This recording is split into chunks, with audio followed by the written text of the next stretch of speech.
안녕하세요, 여러분. 오늘은 믿기 힘든 이야기를 준비했습니다. 겉보기엔 평범한 가정과 군 생활 같았지만 그 안에는 충격적인 비밀과 끝없는 갈등이 숨어 있었죠. 과연 한 여군 장교는 배신과 음모 속에서 어떻게 싸우고 또 어떤 선택을 하게 될까요? 이야기를 시작하기 전에 좋아요와 구독, 알림 설정으로 앞으로의 이야기들도 함께 해주세요. 그간의 노력이 빛나던 나의 임관식이 있던 날, 대전 하늘은 유난히도 맑았다. 푸른 하늘 아래서 은빛 계급장을 가슴에 단 순간 최민주는 울컥 눈물이 차올라 제대로 경례를 하지 못할 뻔했다. 어머니 최선희가 먼 발치에서 손수건을 흔들며 울고 있었고 어린 동생 민호는 누나 최고 라며 두 팔을 벌려 환호하고 있었다. 그날만큼은 세상이 온통 밝았다. 하지만 민주 자신도 몰랐다. 앞으로 펼쳐질 길이 얼마나 험난하고 그 길 끝에서 무엇을 잃게 될지를. 부대 배치 첫날 중대원들과 함께 대전 외곽의 작은 칼국수집으로 향했다. 그날 술잔이 오가고 분위기가 무르익을 즈음 민주를 향한 시선이 집중됐다. 상관인 박중령이 희죽 웃으며 말했다. 최소위, 여자 장교라 보기 드문데 솔직히 말해봐. 윗선에 줄이라도 대놓고 들어온 거 아이가? 주변에서 키득거리는 웃음이 터져 나왔다. 민주 얼굴은 붉게 달아올랐다. 박중령은 굳이 잔을 들이밀며 압박했다. 자, 남자답게 원샷해 보라 카이. 그래야 인정받는다 알겠나? 민주는 끝내 술잔을 입술에 대지 않았다. 대신 또렷하게 말했다. 저는 임관시험 합격해서 들어왔습니다. 제 힘으로 여기까지 왔습니다. 순간 공기가 얼어붙었다. 겉으론 아무 일 없던 것처럼 지나갔지만 그날이 모든 문제의 시작이었다. 며칠 뒤 민주가 근무 중에 부대 문서를 정리하다가 이상한 계약서 한 장을 발견했다. 군남 물품 공급 계약서였는데 거기에 자기 이름과 도장이 찍혀 있었다. 그러나 민주가 서명한 적은 없었다. 등줄기에 식은 땀이 흘렀다. 누군가 자신의 이름을 도용해 비리 계약을 합법화한 것이 분명했다. 그날 저녁 민주가 상관에게 따지자 그는 눈을 가늘게 뜨고 말했다. 민주 소위, 괜히 긁어 부스럼 만들지 마라. 다 원만하게 돌아가는 일이다. 여자답게 조용히 넘어가. 이건 개인적인 문제가 아니라 조직적인 카르텔이었다. 집으로 돌아오자 어머니 최선희가 민주 얼굴을 보며 걱정스러운 눈빛을 보냈다. 민주는 망설이다 눈물이 터져 나왔다. 서명 위조, 상관의 협박, 그리고 앞으로 자신을 기다릴 불이익들 모든 걸 털어놓았다. 어머니는 분노에 치를 떨며 말했다. 민주야, 엄마도 있으니 끝까지 버텨라. 그러나 문제는 이미 가족에게까지 번지고 있었다. 며칠 뒤 동생 민호가 얼굴에 멍이 든 채 집에 들어왔다. 누나 어떤 아저씨들이 날 붙잡고 누나 얘기를 했어. 괜히 설치지 말라고 했어. 누나 군 생활 끝장낸다고. 민주의 눈앞이 새까매졌다. 가족까지 협박의 도마 위에 오른 것이었다. 그날 밤 민주가 깊은 고민에 잠겨 있을 때 전화벨이 울렸다. 낯선 번호였다. 받자마자 들려온 목소리는 차갑고 낮았다. 최소위, 내가 본 건 다 잊어라. 아니면 내 동생 앞으로 무슨 일이 벌어질지 모른다. 그 목소리는 칼날 같았다. 민주 손에서 핸드폰이 떨어졌다. 이제 확실해졌다. 이건 거대한 군납비리 카르텔이었고 자신은 이미 그 한가운데에 서 있었다. 민호가 협박당한 그날 밤 나는 뜬 눈으로 밤을 지새웠다. 혼자서는 도저히 이길 수 없는 싸움이었다. 다음 날 나는 몰래 외부의 도움을 청하기로 결심했다. 그때 떠오른 이름이 있었다. 윤정숙 소장. 시민단체에서 오랫동안 군 인권 문제를 다뤄온 인물이었다. 윤정숙 소장을 처음 만난 건 대전역 근처 허름한 찻집에서였다. 그는 차분하지만 날카로운 눈빛으로 나를 바라봤다. 최소위, 당신이 절 찾은 건 쉬운 결정이 아니었을 겁니다. 무슨 일이 있었습니까? 나는 모든 걸 털어놓았다. 위조된 서명, 협박 전화, 민호에게 가해진 위협까지.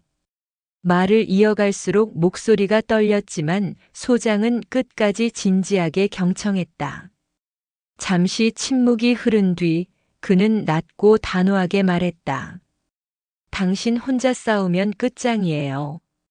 하지만 우리가 붙으면 이야기가 달라집니다. 중요한 건 증거입니다. 계약서 사본, 통화 기록, 협박받은 정황 뭐든 모아야 합니다. 할 수 있겠습니까? 나는 고개를 끄덕였다. 그 순간 나는 혼자가 아니었다.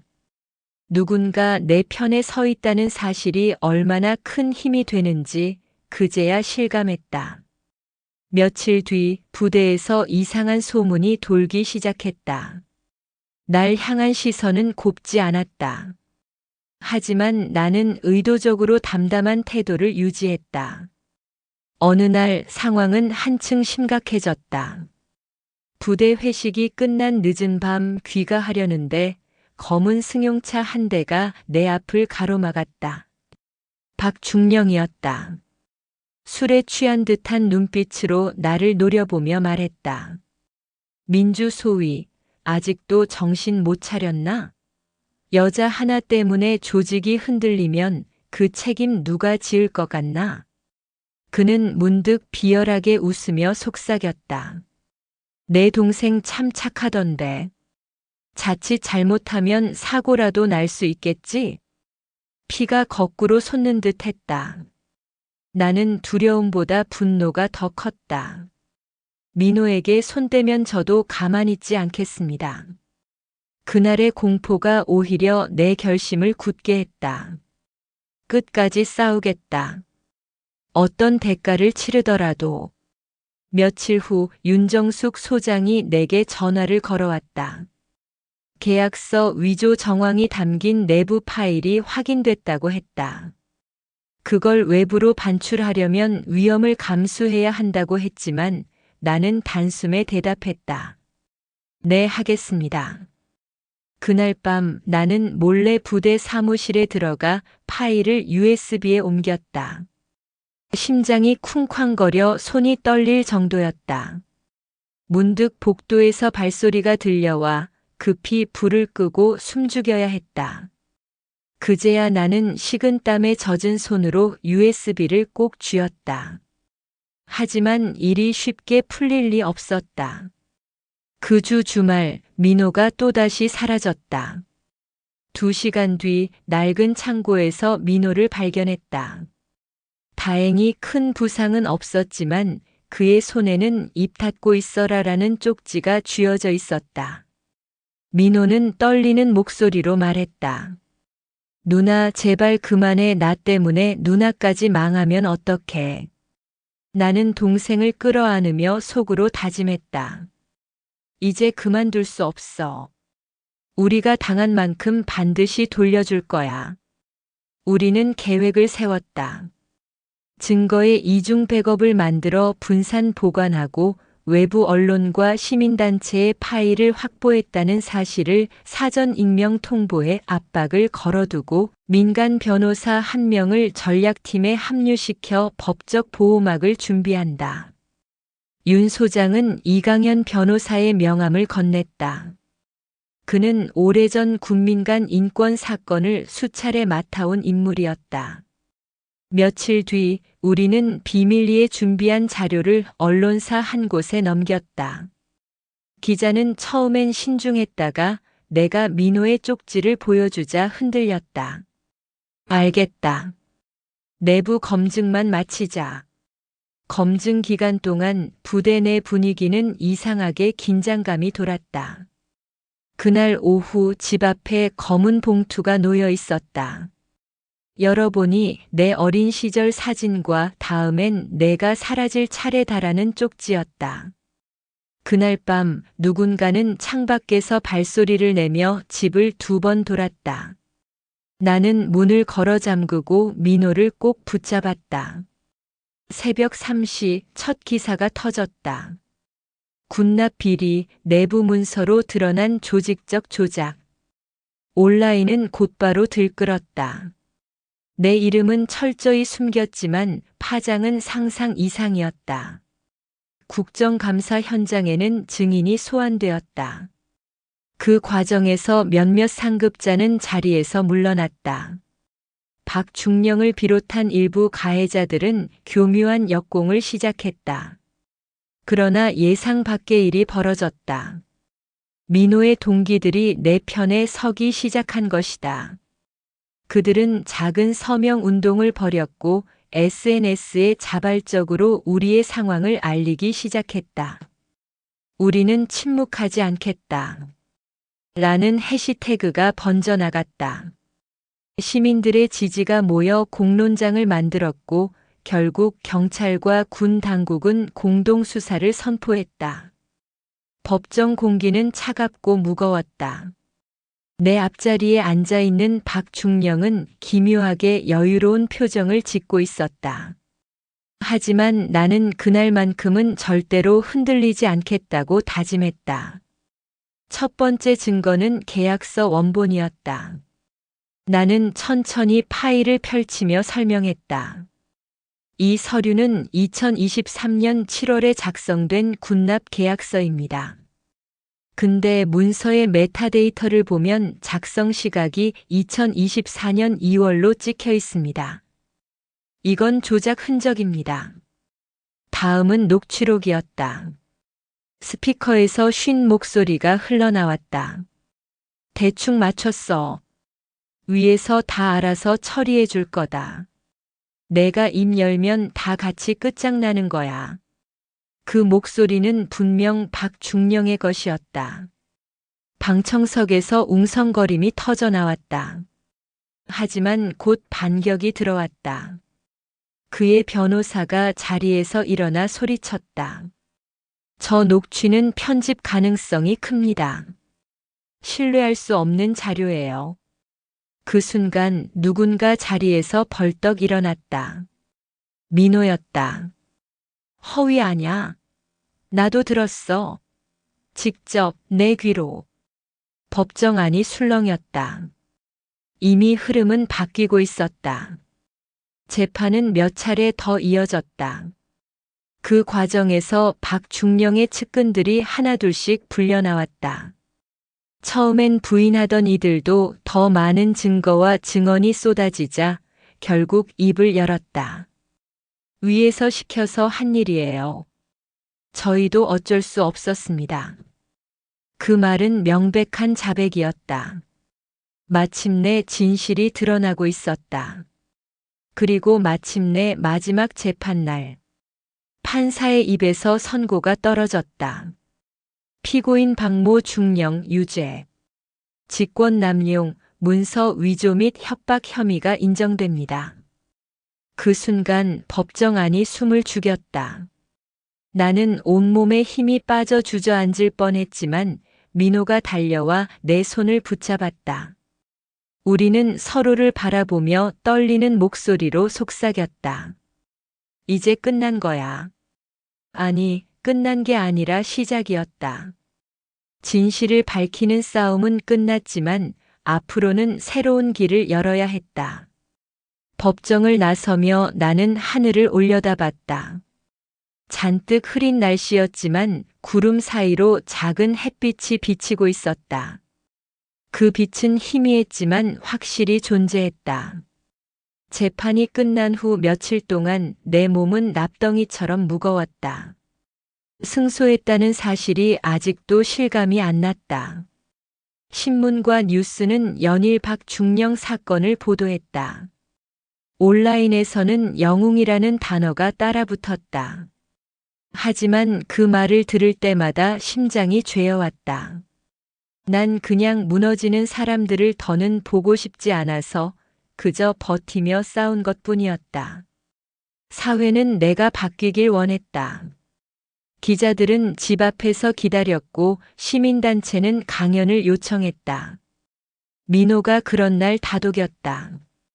누나, 여기까지 온 게 기적이야. 이제 우리가 어떻게 살아갈지만 생각하자. 하지만 박중령의 그림자는 쉽게 사라지지 않았다. 인터넷 어딘가에서는 배신자라는 낙인이 붙기도 했다. 날 모욕하는 댓글들은 칼날처럼 날아와 마음을 베었다. 그럴 때마다 난 다시 법정의 마지막 순간을 떠올렸다. 피고인 유죄. 그 말이 내 귓가에 맴돌면 난 고개를 들어 다시 걸을 수 있었다. 며칠 후 국방부 조사단에서 연락이 왔다. 당신의 증언과 증거 덕분에 후속 조사가 진행 중입니다. 조직 내부의 정화가 시작될 겁니다. 그 말을 들었을 때 난 비로소 내 싸움이 헛되지 않았다는 걸 깨달았다.